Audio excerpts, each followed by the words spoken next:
Everybody, welcome. X's and Knowles presented by Knowles 24/7. It's me, Trey Rowland.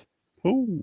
Goes this way, it's reversed. There's Kevin. I can do down, there. Nope, still can't get it. Anyway, yep, nope. There we go. There There's it Adam. is. Yeah. Figured it out. It's reversed on the screen. Good. I'm glad you guys enjoyed that.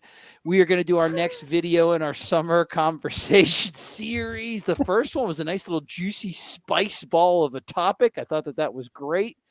Now we're going to do another one. Obviously, I think it's pretty easy to argue this is like the most important season of Mike Norvell's like coaching career. It's kind of like it's on the precipice. You're on the razor's edge. But we're not going to talk about that because I think that's pretty widely acknowledged. What we're going to talk about, if this is like the most important season of Mike Norvell's career, what's the most important game of this season? There's a lot of topics. I mean, obviously Florida State starts off hot. There's a lot of rivalry games going on, like obviously maybe getting into championship contention, playoff contention, there's a lot of different ways that people can take this angle. But guys, are you with me so far that this is like, this could be the season that defines Mike Norvell's career, which is kind of crazy since the guy, he went 13-1. He's won conference championships across multiple conferences. But to me, this is the inflection point of like, which way will you go, Western man? And he's got two paths. And I think the branch off point is this 2025 season. Didn't we just have this conversation 3 years ago in 2020? We've had it like every year. 2022 coming, heading but this is super more important because it's now. Oh, Lord, how are we here again? We're going to be positive though. Yeah. Yeah. What do you think? Do you agree? Yeah, I mean, it has to be. You're coming off of a 2-win season. I mean, I think it's probably safe to say that his job's on the line after a 2-win year. Maybe not this year necessarily, but certainly next year. But I mean, maybe even more so than just Mike Norvell. I mean, just for the program itself, they kind of need this to work, whether it be with him or somebody quickly after him, with all the landscape of where college football is. But yeah, for Mike Norvell, I mean, this is make or break for his career at Florida State. You can't. 2-10 is unacceptable. Really, anything under 9 and 10 wins is unacceptable. But 2 is just completely unheard of. Coming off of a 13-win season, you follow it up with 2 wins. I mean, it's unfathomable how much the bottom fell out last year. We don't need to relive that, but I guess we kind of are here with this conversation. Just for a little bit. Bit. But yeah, I mean, if you win 5 games, your ass needs to be packing. Kev, what do you think? We being a little too hyperbolic? It does kind of feel like the program, and maybe it's just the weird ever-shifting nature of college football. Today, the SEC announces that it's going to war with everybody. There's playoff voting and seeding changes. The sport's in a weird precarious position, but it feels like Florida State's program is kind of in a perilous position, being in not one of the 2 power conferences, suing your conference. Like, I don't know. There's a lot of stuff in flux right now, but are Adam and I being a little bit too hyperbolic, Kev? No, I mean, I think you kind of nailed it. There's a lot of things going on in the college football landscape. There's a lot of jockeying to try to be kind of in one of those top 2 conferences. And Florida State's gone out and said that we're better than the ACC and then didn't prove it on the field. And so, yeah, you look at the schedule and you think, man, this is as an FSU, as someone who follows FSU, right? As any FSU fan would look at the schedule and think, man, there should be a 4-loss like ceiling. Like, yeah, Alabama, Miami, Clemson, and Florida as your 4 ranked teams. They're all spaced apart from each other. Mm-hmm. You got a bunch of winnable games in East Texas, Kent State. Then you get Virginia and Stanford, Wake Forest without their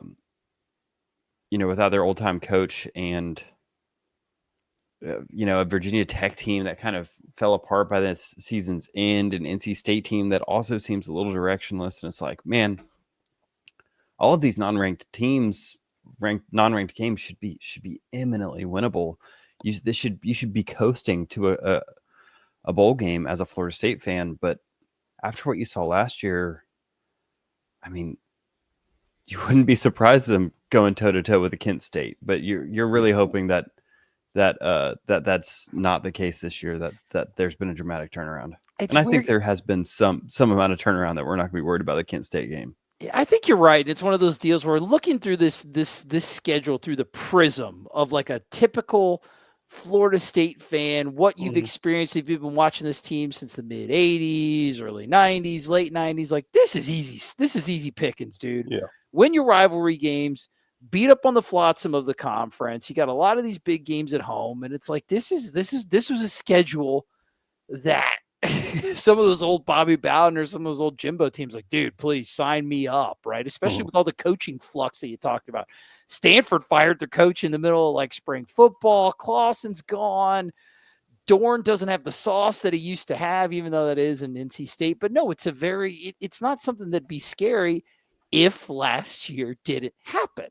So last year did happen. So nothing feels as certain as it is. Maybe, obviously, I think we're going to get back to normal. But answering the question that was posed at the top of this video, what's the most important game? For me, answering first, I'll go first because I think it's that first one, man. You have as we mentioned, college football's in a position. Your program's in a perilous position. You've got a lot to prove, and you've got to prove your relevancy, because it's one of those deals where once the perception that Florida State isn't one of those top tier, always competing for championships type program, it is hard to get that distinction back. Nebraska never got it back. Miami is still sort of kind of fighting to get it back. Maybe like Florida didn't have it back for a long time. Like, you could look at some of these teams on the schedule, and it's not a guarantee that it is going to come back. You've got stadium renovations at Doak. You've got a team that's recruiting in very mediocre territory compared to what it used to recruit at historically, and your place geographically and your place historically in the college football landscape. I feel like that Alabama game is not the last chance, but dude, if you want to actually recapture some of the magic, and if you want to infuse some energy in this fan base, in these boosters with a newly renovated stadium, can get you some actual juice on the recruiting trail, I think that Alabama game, that's like a program statement game. Like, do you still belong in that conversation? Are you still one of those college football programs that can be expected to bank a national championship at least once every decade? Contending? Are you that? Or are you like Georgia Tech? Are you Virginia Tech? Are you now in that kind of tier 2 of those guys that they might get it? Now, are you like the Iowa of the ACC? No offense. I live in the state, but it's like defense isn't that good. No, we do it differently. But I'm saying, like, this is your chance to really, in the same way that 2022 LSU game really infused a lot of life into this program. That's what the potential, because this Alabama game, Mike Norvell says this a lot, but this is actually an opportunity. And it's a high risk, high reward opportunity. Because, dude, if you get your brains beat in that new stadium, that first game of the season, you've got 2 games after that in East Texas A&M, which I'm not sure. It feels like a Bishop Sycamore. It may or may not be a real school. Either way, you play them on September 6th. Then Kent State, you don't get a chance for Alabama kicks your ass. Yeah. You're not getting satisfaction. You're not getting redemption until a month later at Virginia. And then if you beat Virginia, who cares? It's Virginia, even though they're probably better than normal. You've got to but if that on the flip side, you win that game, you do something you're not supposed to do. You do show up. College game day is there. It is Lee Corso's last game. You've got the fans behind you again. Recruiting can be recharged. A lot of these recruitments you're not in right now, maybe they start to give you a chance. Maybe there is proof of concept for the Mouse on offense and the Tony White defense. And then you get to coast for a month, dude. Then you're ranked. Then you get to coast for a month. And you know how it is at the beginning of the season with all these recruitments that have been accelerated in this age of college football. Dude, if you're in it it doesn't always necessarily take a great season. But if you have a great first half of your season, there's almost more importance on it. So I think it's the most important game because it could give you the highest risk, and it could also give you the highest reward. And I think you start off the gate with Mike Norvell's most important game of his most important season. What do you guys think? I think that if you're talking about in terms of let's take it as a win, I agree with you. The Alabama game as a win would probably mean more for this program nationally than anything. You go out and you beat, let's be honest, Alabama's the preeminent program in college football. They are the poster boy of the poster boy conference. You go out and beat them game one. You make a statement. You say that Florida State's back, and I can echo that. But to be honest, I'm looking at these first 4 games and I'm saying, if you're 3-1 at the end of these 4 games, I'm happy. I think that the program's headed in the right direction, which is kind of beat Virginia is what I'm saying. But really, I think the turning point, because I don't have a lot of hope in beating Alabama. I think they're just going to be bigger, stronger, and faster at almost every level. But I do think you have a chance against Miami. I think Miami's going to be reloading. I think there's I think there's a pretty major drop off from Cam Ward in terms of who they've to Carson Beck, and I don't think that offense is going to be as effective. And that offense kept that team afloat. That offense won that team games that they really had no business getting into. I think Miami's a little bit of a paper tiger, and I think I would still favor them over Florida State 10 times out of 10 right now. But I think you got a chance. You got a chance at home in a rivalry game to make a statement there. That you're not going to be pushed around, and I think it has more recruiting ramifications for you. So those 2 factors, the fact that I think it's more winnable than the Alabama game, and the fact that I think that it impacts your standing in the state. It says, oh, this upward trajectory that Miami was on, no, that was just a lie, similar to what Florida State experienced when they lost Jordan Travis, and it's actually our turn to kind of rise back up and kind of set a narrative within the state. That's where I sit.